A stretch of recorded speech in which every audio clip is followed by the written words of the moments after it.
प्यारे बच्चों नमस्कार, मैं देवेश कुमार। आज इस वीडियो में बात करने वाले हैं वैद्युत धारा वाले चैप्टर की। सबसे पहले देखिए वैद्युत धारा क्या होती है, इसके बारे में समझिएगा आप। काफ़ी इंपॉर्टेंट टॉपिक है, वीडियो में आप अंत तक बने रहिएगा। देखिएगा वैद्युत धारा।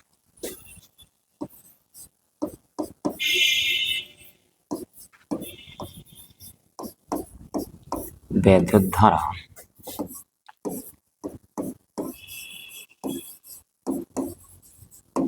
Electric current.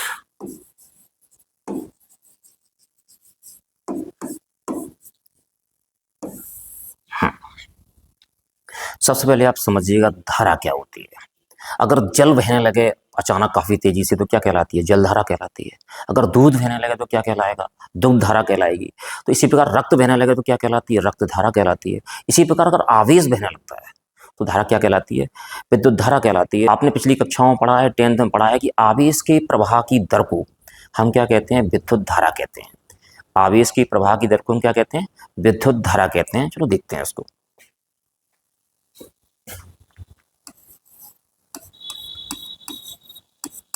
आवेश के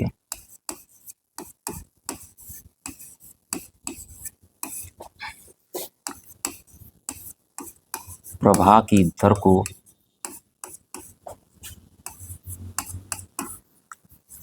विद्युत धारा कहते हैं।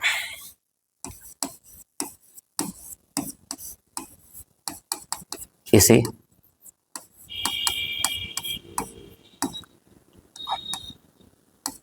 I से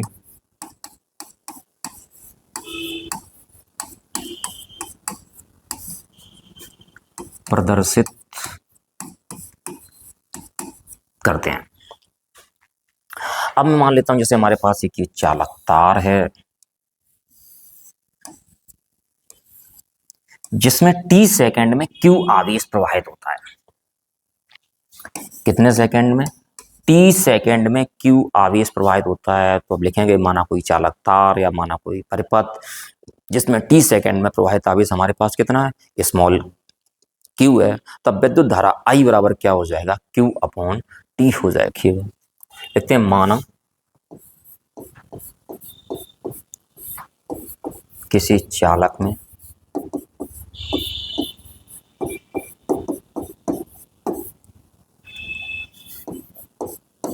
स्मॉल t सेकंड में प्रवाहित आवेश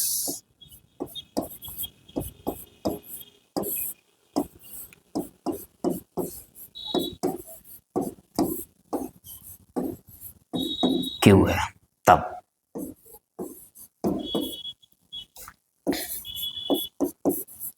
वैद्युत धारा I इज इक्वल टू क्या हो जाएगा? आवेश के प्रवाह की दर को या प्रति सेकंड प्रवाहित आवेश की मात्रा को क्या कहते हैं? विद्युत धारा कहते हैं। तो I इज इक्वल टू हमारे पास हो जाएगा Q अपॉन T। जहाँ I हमारे पास क्या है? I हमारे पास विद्युत धारा है, Q हमारे पास क्या है? Q हमारे पास आवेश है। अगर हम यहाँ से क्या करें, यदि हम I का मात्रक निकालें,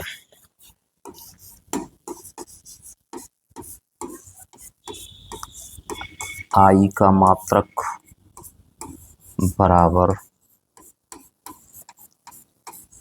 Q का मात्रक और बटे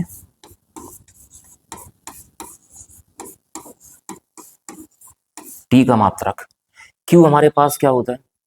Q हमारे पास आवेश होता है। आवेश का मात्रक क्या होता है? हमारे पास कूलाम होता है। और T हमारे पास क्या है? समय है। समय का मात्रक क्या होता है? सेकंड होता है। तो इसका मात्रक क्या हो जाएगा? इसका मात्रक हो जाएगा कूलाम प्रति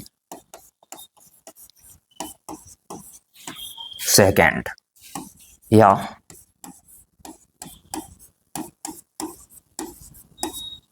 एम्पियर। तो क्या रहा कि किसी परिपथ में या किसी चालक में इस आवेश के प्रवाह की दर को हम क्या कहते हैं? विद्युत धारा कहते हैं। इसे किससे प्रदर्शित करते हैं? इसे हम I से प्रदर्शित करते हैं। मैं मान लेता हूँ किसी चालक में t सेकंड में, जैसे मान लेता हूँ हमारे पास चालक A भी है जिसमें t सेकंड में प्रवाहित आवेश हमारे पास कितना है? Q है। तो विद्युत धारा कितनी हो जाएगी? तो हमारे पास विद्युत धारा हो जाएगी I इज इक्वल टू हमारे पास क्या रहेगा? Q अपॉन T रहेगा।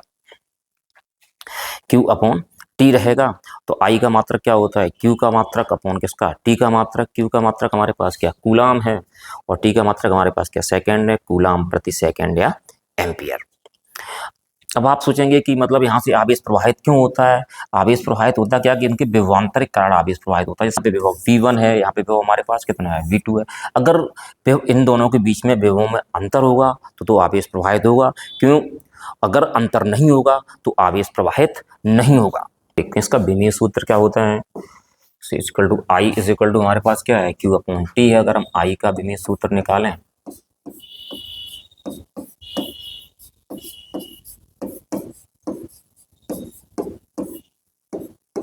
बराबर क्या रहेगा, क्यू का विमीय सूत्र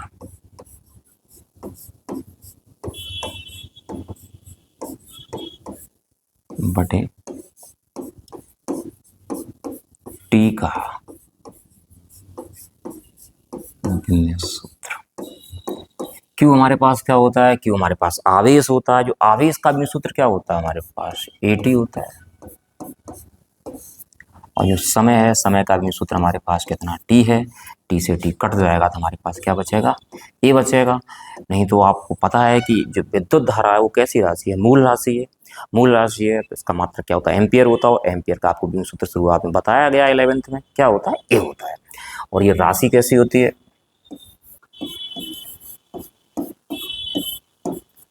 राशि होती है अदिश। अगर देखा जाए कि राशि अदिश हो गई, अगर आपसे कोई पूछता है कि 1 एम्पियर क्या होता है, आप 1 एम्पियर की परिभाषा कैसे बताएंगे, तो आप देखिएगा यहाँ से जैसे हमारे पास फॉर्मूला है, आई इज इक्वल टू हमारे पास क्या है, क्यू अपॉन टी। यदि Q is equal to 1 coulomb और T is equal to 1 second, तो I इज इक्वल टू कितना हो जाएगा, I इज इक्वल टू हो जाएगा 1 कूलाम अपॉन कितना, 1 सेकेंड। तो मतलब कूलाम प्रति सेकेंड का मतलब कितना हो गया, 1 एम्पियर। अगर यहाँ से परिभाषा निकाली जाए 1 एम्पियर की परिभाषा क्या होगी, तो आप कह सकते हैं यदि किसी परिपथ में 1 सेकंड में प्रवाहित आवेश की मात्रा कितनी है, 1 कूलाम है, तो उस परिपथ में बहने वाली धारा कितनी होगी, 1 एम्पियर होगी। या आप कह सकते हैं यदि किसी परिपथ में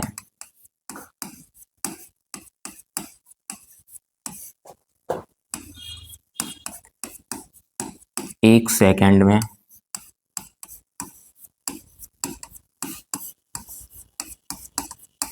बहने वाला आवेश 1 कूलाम है,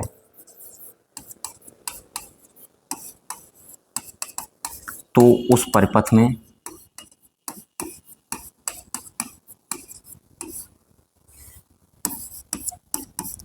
प्रवाहित धारा का मान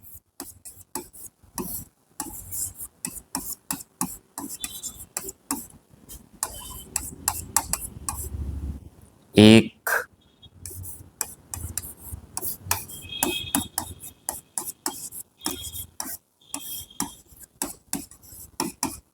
एम्पियर होगा। अगर आपसे कोई पूछता है कि 1 एम्पियर क्या है, तो आप कह सकते हैं यदि किसी परिपथ में 1 सेकंड में बहने वाला आवेश कितना, 1 कूलम है, तो उस परिपथ में प्रवाहित धारा का मान कितना होगा, हमारे पास 1 एम्पियर होगा। अब देखिएगा 1 एम्पियर के बारे में और समझिएगा। जैसे हमारे पास I इज इक्वल टू हमारे पास कितनी है, 1 एम्पियर। ठीक, करंट लगता है 1 ampere, 2 ampere, 3 ampere, 4 ampere, 5 ampere. आपने देखा होगा आपके घर पे स्विच लगे होते हैं, किसी पे 1 एम्पियर लिखा होता है, किसी पे 2 एम्पियर लिखा होता है, किसी पे 3 एम्पियर लिखा होता है, किसी पे 4 एम्पियर लिखा होता है। 1 एम्पियर है क्या, एक तो परिभाषा वो रही है आपकी। अब आप दूसरी परिभाषा समझिएगा कि 1 एम्पियर क्या है। अच्छा, आपने पढ़ा है Q इज इक्वल टू, आपने पढ़ा है NE, और Q इज इक्वल टू आपने पढ़ा है IT। तो अगर हम दोनों को बराबर करते हैं तो NE इज इक्वल टू कितना हो जाएगा, IT हो जाएगा। तो N इज इक्वल टू कितना हो जाएगा, IT अपॉन E। तो n इज इक्वल टू हमारे पास संख्या होती है I हमारे पास 1 एम्पियर, T 1 सेकेंड, E हमारे पास क्या है, इलेक्ट्रॉन का आवेश है। तो इलेक्ट्रॉन का आवेश कितना है हमारे पास 1.6 into 10 to the power minus का 19 कूलम। इसको हम ऊपर भेज देते हैं, n is equal to 1 10 to the power minus 9 ऊपर पहुंच गए, प्लस के हो गए 1.6, यहाँ से पॉइंट पॉइंट हटाया, यहाँ कितना हो गया 0 बढ़ गया। तो n इज इक्वल टू हमारे पास बचा 10/16 गुणा 10 पे घात कितने 19। एक काम करते हैं, यहाँ पे 100 कर देते हैं, 100/16 गुणा कितना कर दिया हमने 10 पे घात 18 कर दिया, 16 से काट दिया, 16 जगह 96, 4 16 दूनी 32, 16 पंजे 80। तो n is equal to 6.25 into 10 to the power 18 electron. तो कहने का आशय है, जब आपको 1 एम्पियर धारा दे रही है, उसको अगर उस तार को आप टच कर लेते हैं, तो टच करने में जो आपका हाथ झंझना उठता है, हाथ में वाइब्रेशन सा होने लगता है, तो क्यों होता है, उसमें क्या होता है कि 1 सेकेंड के भीतर आपके हाथ में इतने इलेक्ट्रॉन प्रवेश कर जाते हैं। दूसरी परिभाषा हो सकती है कि 1 एम्पियर वह विद्युत धारा है जिसमें 1 सेकेंड में 6.25 into 10 to the power 18 electron प्रवाहित होते हैं। इसकी अब धारा अगर 2 एम्पियर होगा तो दुगने हो जाएंगे, 3 एम्पियर होगा 3 गुने हो जाएंगे, 4 एम्पियर होगा तो 4 गुने हो जाएंगे। अच्छा, अब इसमें धारा की दिशा वाली बात आती है। जैसे हमारे पास एक चालक तार है ए से बी, अगर इलेक्ट्रॉन इसमें इस तरफ जा रहे हैं, ए से बी की तरफ जा रहे हैं, इलेक्ट्रॉन किस तरफ जा रहे हैं, ए से बी की तरफ जा रहे हैं, तो जो धारा की जो दिशा होगी वो बी सी ए की तरफ होगी। जी हमारे पास कौन से इलेक्ट्रॉन की दिशा है, ये धारा की दिशा है। तो कहने का आशय हमारे पास ये होता है, किसी परिपथ में या किसी चालक में जो धारा की दिशा होती है वो इलेक्ट्रॉनों की गति की विपरीत दिशा होती है। तो अब बात करते हैं धारा घनत्व की।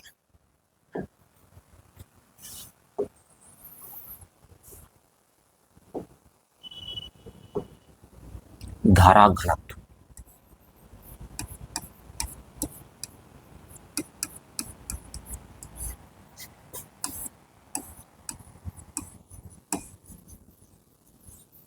करंट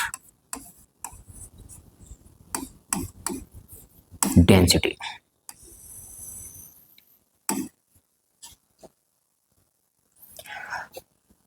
तो इसकी परिभाषा होती है किसी चालक के किसी बिंदु पर प्रति एकांक क्षेत्रफल से होकर गुजरने वाली विद्युत धारा को उस बिंदु पर क्या कहते हैं, हम धारा घनत्व कहते हैं। इसे जे से प्रदर्शित करते हैं, आप फिगर से समझिएगा। जैसे हमारे पास कोई एक चालक है, ये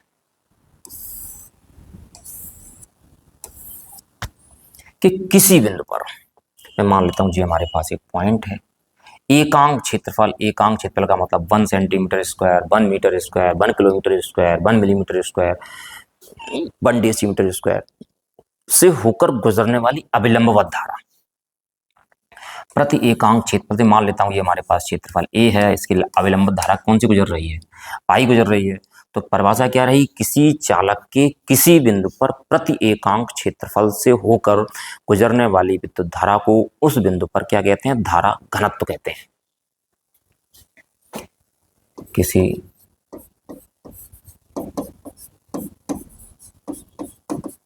चालक के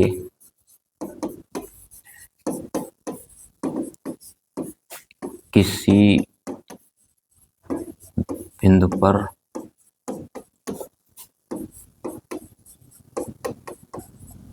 प्रति एकांक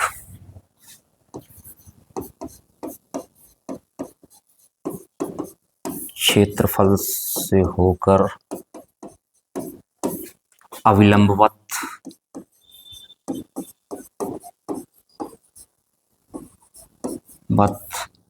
गुजरने वाली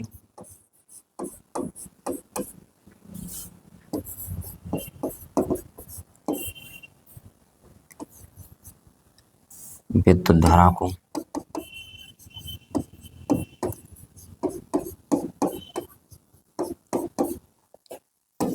उस बिंदु पर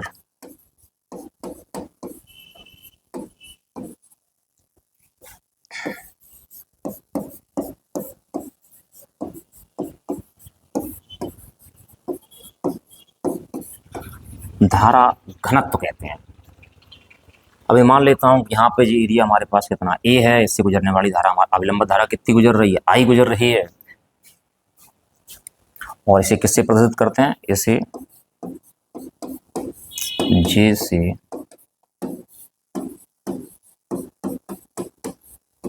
प्रदर्शित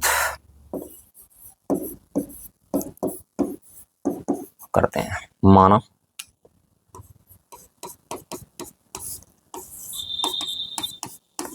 क्षेत्रफल कैपिटल ए से अविलंबवत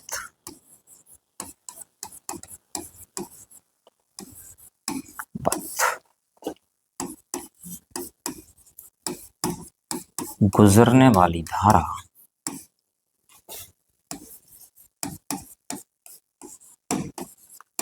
आई है, तब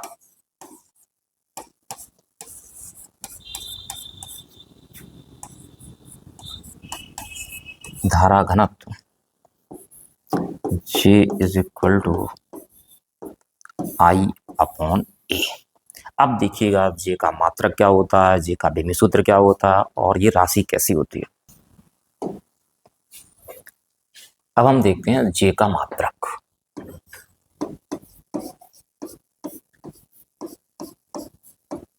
J का मात्रक क्या हो जाएगा, J इज इक्वल टू हमारे पास क्या है, J इज इक्वल टू हमारे पास आई अपॉन ए है। तो J का मात्रक क्या हो जाएगा, J का मात्रक बराबर हो जाएगा आई का मात्रक बटे ए का मात्रक। तो हमारे पास रहा आई का मात्रक बटे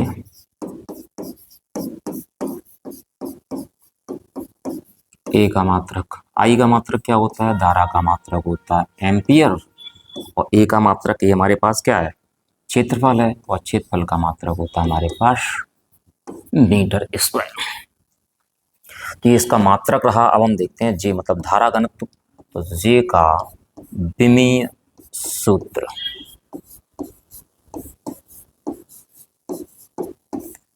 ऊपर क्या रहेगा हमारे पास, I का विमीय सूत्र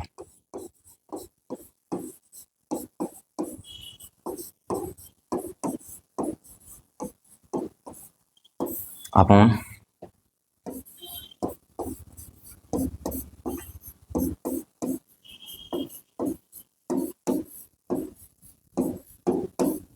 आई का भी सूत्र हमारे पास क्या होता है, ए होता है, और ए हमारे पास क्षेत्रफल होता है, और क्षेत्रफल का भी सूत्र हमारे पास क्या होता है, L2 होता है। ये ऊपर पहुंच जाएगा, नीचे किसका, प्लस का ऊपर किसका हो जाएगा, माइनस का हो जाएगा। तो ये हो जाएगा ए एल -2।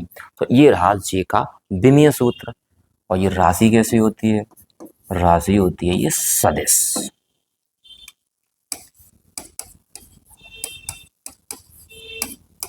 तो आप समझ गए कि धारा घनत्व क्या होता है। किसी चालक के किसी बिंदु पर एकांक क्षेत्रफल से अविलंबित गुजरने वाली धारा को उस बिंदु का क्या कहते हैं, धारा घनत्व कहते हैं।